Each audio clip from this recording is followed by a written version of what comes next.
Let's talk about stick mode with this Dynasty 210. So we're on the home page and let's just go over to process. We have both AC and DC stick. Let's go to DC stick because that's what I run, as does pretty much everyone in the world that doesn't have a tombstone welder. So DC stick is selected. Now we have a couple options. We can go under trigger. So this is for hand control. This is for if you're welding on like a pipe or something, you have a helper and you need to go up 5, down 5, that sort of thing, adjustable amperage. That's what you would turn on in here. So the output's on. I don't have a controller for this. Now, I don't believe it's true, but you may be able to use the foot pedal on stick mode. I know some TIG welders you can. I don't see that being something you'd really want to do. I mean, stick is stick. You don't need adjustable amperage on it. Like you're not going to run a 332 stick down to like 20 amps and expect it to work. So for all practical purposes, unless you're in a shop with a helper, you're never going to use adjustable amperage on the fly. Let's go under setup. So this machine has adjustable dig, which most of the world calls arc force. Miller calls it dig. It has hot start. It has stick stuck and an open circuit voltage control. Let's talk about the dig. So let's go in there. So what dig is, they kind of depict it here. With 7018, you generally want a low dig. And the reason is that if you up it, it's going to create more spatter. It will increase penetration, but 7018 isn't a rod that you really want to be chewing through a lot of metal anyways. It's really meant to just run nice and smooth and buttery. So if you see here, they have 2 points. Like this is saying 30% and it says 70XX means 7018. And then if we move this up to a higher arc force, right in the meat of it, 65%, and it's recommending that for 60XX, so 6011, 6010 primarily, not so much 6013. So what dig does, and I'll simplify this as the best I can. When you strike an arc with a rod and stick, there's an arc struck between the rod end and the metal, and there's a gap. That gap, the arc will cross, and it does so by maintaining enough voltage to keep the arc lit. Now, a rod like 6010 is probably 25 to 30 volts that it needs in order to keep an arc maintained of, say, about like this. As you tighten that arc closer, say this is your material and my finger's a rod, as you get closer and closer and closer, the arc voltage will drop because you don't need, say, 30 volts to maintain a super tight arc.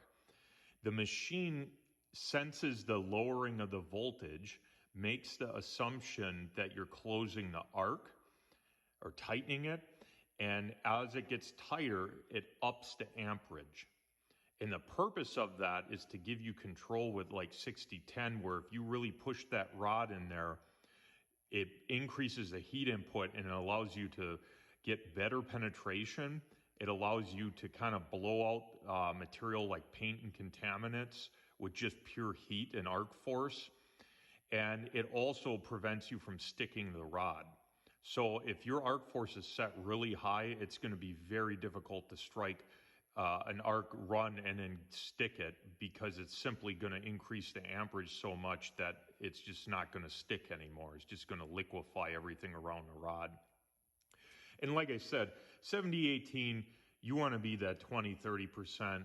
6010, you want to be up. I generally run, now I haven't run stick on this for 6010, but I'm 65 to 80% dig, or arc force as everyone else calls it.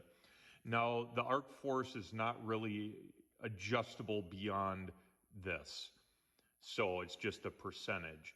Some other stick welders have more adjustment for arc force. Like you can almost change the profile of how it functions, but this is a more simplistic version of that, which is fine, but that's what that is. So let's go back. Let's go to hot start. So hot start on this machine, very simple. All it does is when you strike an arc, the initial arc strike, it boosts the amperage just like you see in this picture, and then it tapers it down to what your set point is. So say your machine is set at 100 amps and you want to run 332, 70, 18. When you strike that arc, it's going to jump up to say 120 amps for a predetermined time and then drop off to your 100. Now, I have seen a lot of, I don't want to say better stick welders, but more or less like stick specific welders can give you adjustment for how long the hot start maintains on. So that would be like this, the length of this. And it can also adjust what percentage it is. So say you have the machine set at 100 amps, right? And you have it set for 30% for the hot start. That means that it will boost the amperage from 100 to 130 for this time, and then you could adjust, say, 1 second, half second, 2 seconds that it maintains that higher peak. This is a simplistic version of that. It's basically enabled or disabled. None of that's adjustable. Not really a big deal. I find that Miller's hot start works pretty good. I have had welders that you could adjust that on, and I found I just kind of left it at one point and got used to how it welded, and that was it. Another thing I'm going to just quick mention here, you really do want a hot start with stick. It helps reduce your starting porosity, especially 70-18. When you strike it, the rod is cold, the plate is probably cold, and when you strike that arc, you tend to get starting porosity. And the start of the weld tends to be cold and humped up like a bead on caulk, or a bead of caulk on a plate, more so than with hot start. An old school method to solve that was you would say this is your rod and you'd strike it here, get the arc lit, come back to where you actually want to weld, and then weld through.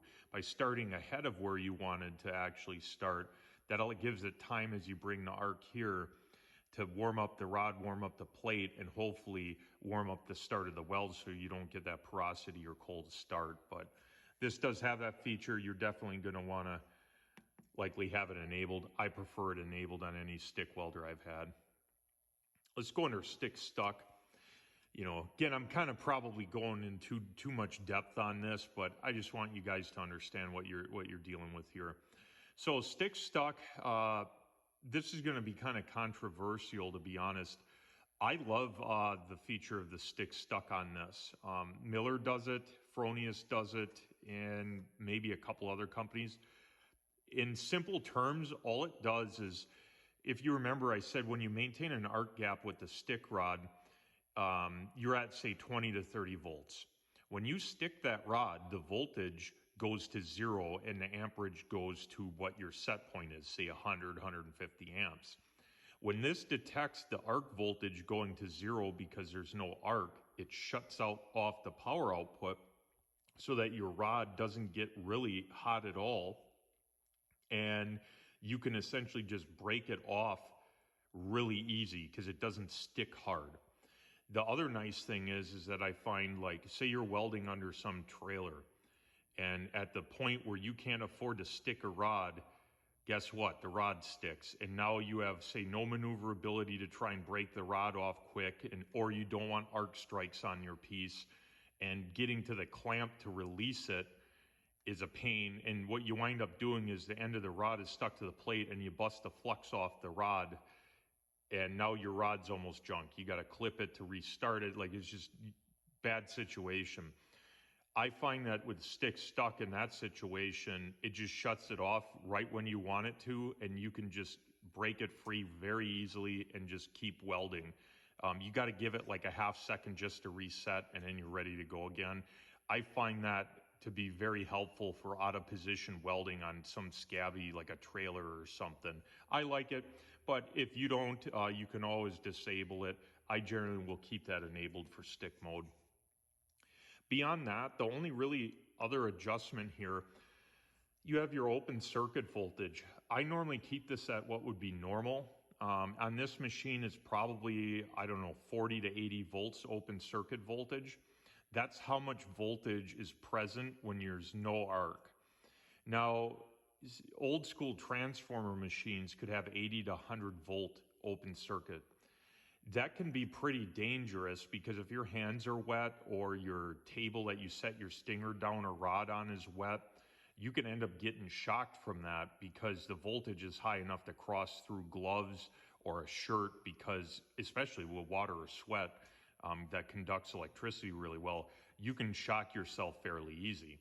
I mean, if you think of it, a wall outlet, a normal 110 wall outlet is 110 volts. So when you're at 80 to 100, that can be pretty dangerous if you're not careful. Well, this has what's called the low mode. It probably limits the open circuit voltage to 25, 30 volts, so maybe 40. I doubt any higher than 40. And it just limits that to where you're less likely to get shocked. Because the lower the voltage, the less of an arc gap, basically the lower the voltage, it won't cross over a big arc. So it limits the arc that it can make. A lot of companies I've heard will specify you have to run low open circuit voltage just from a safety standpoint. But for us, normal people, normal. Let's go back. That pretty much takes care of everything here.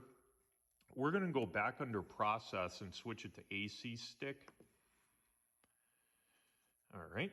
And we're going to go under setup, because there's a little different setup here. So you still have your dig, you understand that hot start, stick stuck, open circuit, all the same.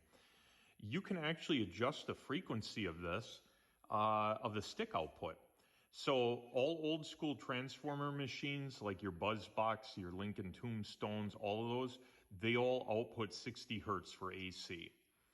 This machine you can actually adjust essentially like the same you can for AC TIG, which is 20 hertz to, I believe, 400 or 500 hertz. I've only really welded stick, honestly, at 60 hertz wall outlet power, so I've never really played around with that much. I probably will just to see what it does. I have a feeling the higher the frequency may choke the arc down to where your weld will be slightly smaller in width.